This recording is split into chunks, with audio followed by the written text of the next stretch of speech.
What's up, Future Pointers? Thanks for joining us today. My name is John Kleba. And I'm Jordan Kellogg. Yes, he is. And of course, we're your two favorite admissions counselors here at the University of Wisconsin-Stevens Point. Jordan, what are we doing today? I'm glad you asked, John, because today we have the Financial Aid Award in our hands. And we are going to do a breakdown of what this Financial Aid Award means to you. And if you have any specific questions about your award, we would love to have a conversation with you, or reach out to our Financial Aid and Scholarship Office and have a more detailed conversation about that. But for right now, John, kick us off. You know I love to. So, the first thing I'd like to mention about this offer, you'll see at the bottom it says financial aid offers based off some things. EFC, campus, residency, housing.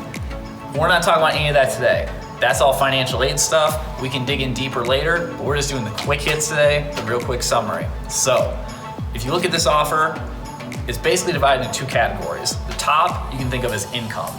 Bottom, think of as expenses. So going from the top down, start with grants and scholarships. This is gonna be the money that you get either through income-based applications or scholarship applications. That's free money that you get for school that you don't have to pay back.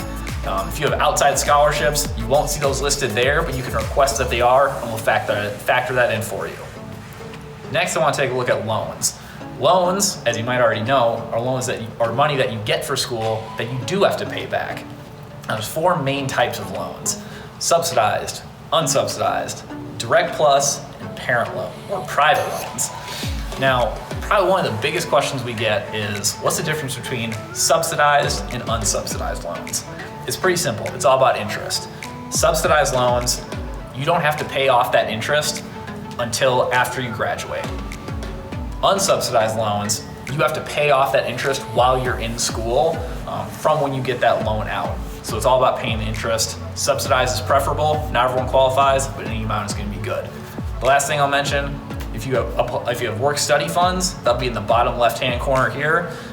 You'll see that off your FAFSA. You'll see that dollar amount there.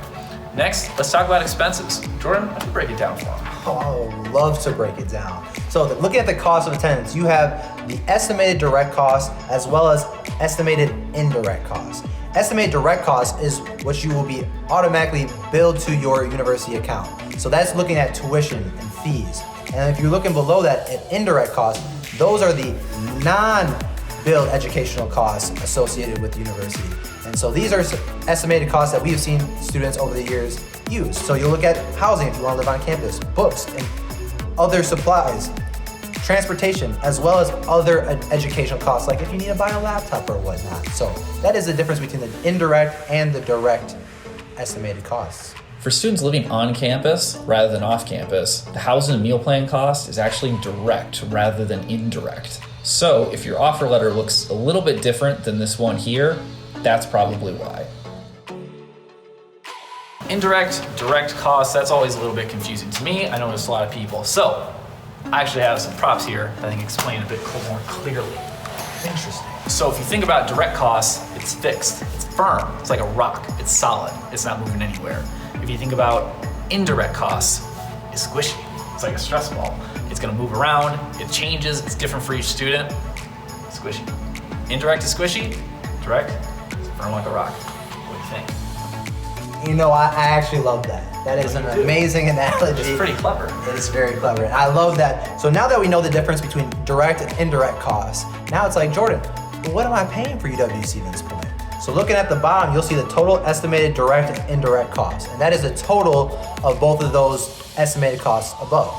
Now, if you are wanting to know, what am I paying for my out-of-pocket after my financial aid offer, if you go 2 boxes down in that bottom right-hand corner, that is the total out-of-pocket cost that we are looking for to pay to come to the university.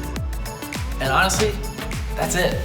There's some details in the middle, but that's really the breakdown of the financial aid offer. Again, if you have any specific questions, please don't hesitate to come set up a meeting with one of your admissions counselors or the financial aid advisor.